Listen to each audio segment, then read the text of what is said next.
We are here with Congressman Ted Yoho. Congressman, you made some headlines. And you know, I have to say this, like, sometimes I think that it is cathartic for the American people when somebody like you calls out someone like an Ocasio-Cortez, and that's essentially what you did. And so describe to us what motivated what happened that was all in the headlines. You know, and thank you for the opportunity. You know, we've been hearing stuff about, you know, their policy ideals and things like that. So when I crossed paths with her on the steps of the Capitol, I asked her if she had a minute of her time. She says, yeah.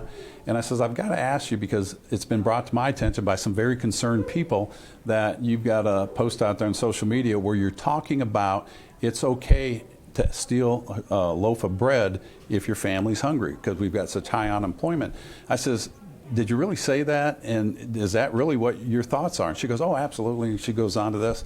I said, seriously, with as many social programs, faith-based and food pantries around, the best you can offer is to steal a loaf of bread. Is that okay with the shop owner? You know, and you're calling for the defunding of the police department. And I says, that's got to be one of the most ignorant things I've heard. And I said, that's a frickin' crazy policy idea. Your policies are disgusting. Turned around and walked away. And I don't think the whole interaction happened that fast. And then, you know, reporters, they're probably 30 feet away, and I've got my back to them, and as I turn around, they're coming up the steps. What was that about? I said, no comment. What did you say this? I said, no comment. I walked away, and I was done with it. So that's about it. To me, it's interesting, and this is what I don't like about politics, and I really think the majority of Americans don't like politics making a scene out of something that was strictly going after policy. I wasn't attacking her, as she claims. I wasn't attacking women or women of minority. It was policies. And when I see policies that are bad for this country, defunding the police department, advocating breaking the law, and you know what was amazing is the amount of people that showed up and saying, I think it's okay if people have to do that to feed their family. That's not okay. Because you made the point, what about the shop owner that also has to feed his family? Right. And it might be really hard for that shop owner right now to make ends meet. We're seeing businesses close at the rate of, in some cities, 70%. So that loaf of bread might be what makes or breaks that shop owner surviving this whole COVID episode. All right, and that happens, if that happens, and that person says, well, my representative said I could do this, he calls the police department that's been defunded. And then you have that situation in Washington where somebody needed 911. 911 couldn't show up. And now they're mad at the police for not showing up. You know, in order to make this country strong, we've got to make policies that make America strong. Right. Not tear it apart. And I see this policy. One of her colleagues from Minnesota said that in order to correct America, we've got to bring down the political system and the economic system so that we can rebuild where there's social justice. If you go back to the founding of our country, it guarantees equal opportunity. It doesn't guarantee equal outcome. Frederick Douglass has an awesome speech, and it's called The Self-Made Man. I would encourage your listeners to read that because it talks about perseverance, personal responsibility, picking yourself up when you're done. So yeah. Well, it's interesting that you say that because my husband's a former state senator from Missouri, and one of the things that he always said, and it sounds like this is what you were getting at with her, she's young, and I don't think it has anything to do with her being female, or I don't even know her race, whatever, but you no matter how good something feels in that moment or how much sentiment is involved, you have to write a law that actually works for everyone. And that's really where you were going with this. You can't just say it's okay to steal, because then it has to be okay to steal for everyone. And that's really where you were going, which is what public policy is all about. And someone who's making public policy, of all people, has to understand that most fundamental concept, which I think you were trying to give her a little education, it sounds like. Challenge. Yeah. I challenged her policy, and if she could defend that and convince me, that's a different. But you know, the way they spun the whole thing, that was an attack on women and this and that and people of minority. As they will. Absolutely not. Yeah. And they ran with that, knowing it was a false narrative. Ms. Ocasio-Cortez also said, he never said that to me. She's in the newspaper saying that. Oh. But then she's running with it. The second part of that story that is not in the news, we passed later on in the hall or outside going to vote again. I didn't recognize her.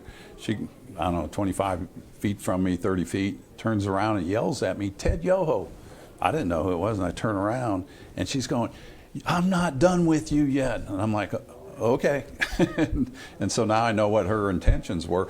You know, the other thing, yeah, it's an offensive word. She, after her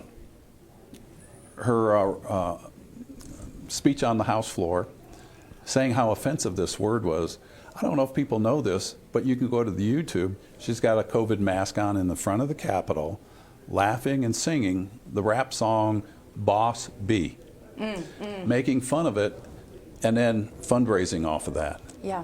So how sincere was she for the fight for women and all that when she's out there doing that? And it's just to show, I don't know, to me it's disingenuous.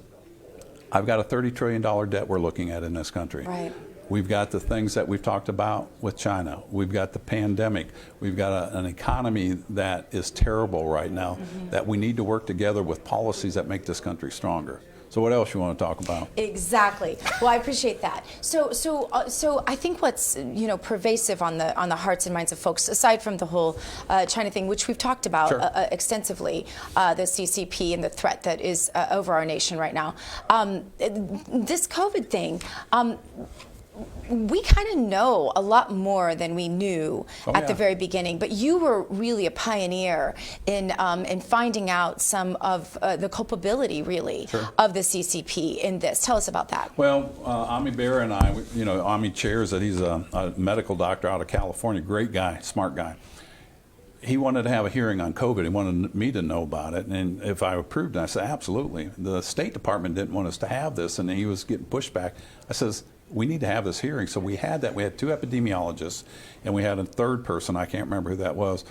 And we went through this. My background is veterinary medicine. I dealt with herd management, stuff like that. So we're used to outbreaks. And so I asked the epidemiologist, do you feel like this really did come from that fresh market? They said, we don't know for sure. We also know that the Wuhan, the most advanced biological weapons manufacturer they have, is 4 miles from the fresh market. And so if you're going to do forensic, you want to go in that, sample, sample the ground, talk to the people and all that. What China did, the Communist Party, they bulldozed down that market. So how can you do forensic on that? And then they didn't share the DNA sequencing in that. And I still get mixed reviews. I've heard people in our government say, oh yeah, they've shared the DNA sequence. I've heard other people say, no, we don't have the original strain yet. So if China is going to be helpful on this, they should really share this, not with us, but with the world. And then if there was thoughts of this might be a pandemic, which there were cases in late November that they're finding out now, and then we know by December, February, or early February, there was over 5 million people that have left that area to contaminate the rest of the world. And so that's not good policy. If you know something that might be that virulent and things like that, they should really have alerted people better. And then when their doctors went to speak out against this, we know what happened to those doctors. And so you can do those things in an authoritarian regime, but it's not good for the rest of mankind and humanity. So if we're on this planet together, we need to work together to get those solutions for those things.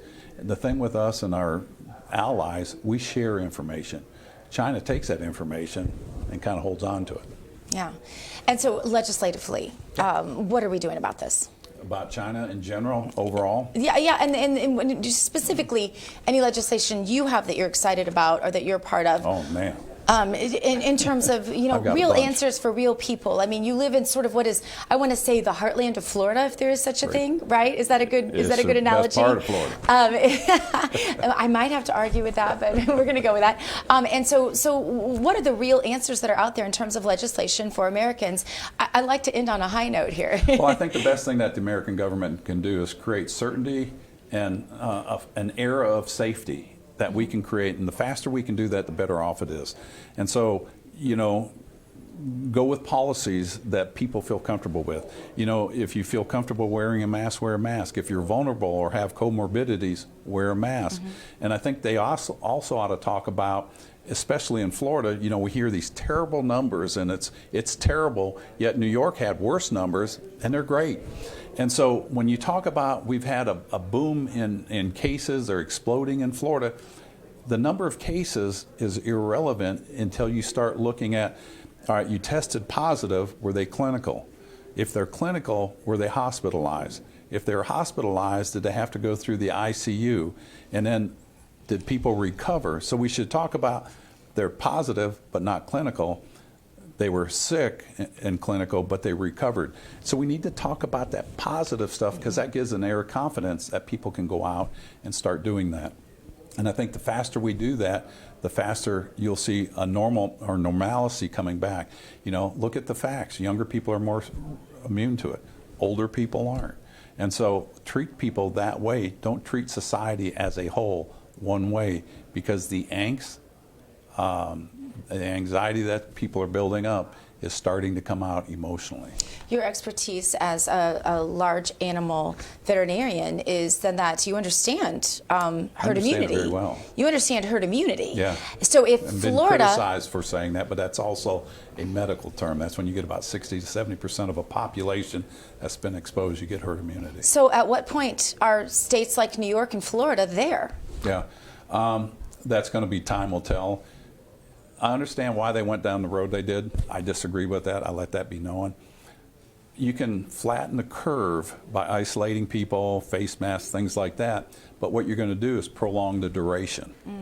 Viruses do what all viruses do. They come out, they peak because you have a susceptible population. They'll rise, they'll go down, you might have another peak. But over time, they wane. And then your body becomes immune to that. As you said, you were sick, you're probably protected now. We will have a vaccine. A vaccine will come out. But what's interesting is there's great literature, great research, great support talking about the MMR vaccine, measles, mumps, and rubella, that has cross protection. And it comes to that 29% of the MMR genome, mainly from rubella virus, 29% of that is identical with COVID-19. So it would stand to reason, and there's studies that find out and document why the elderly are more susceptible. Well, the elderly didn't get an MMR. They didn't start that until 1972. From 72 to 78, it was one vaccine. 79 beyond, it was two. Wow, I had not heard that. That's amazing. Why are women less susceptible to it?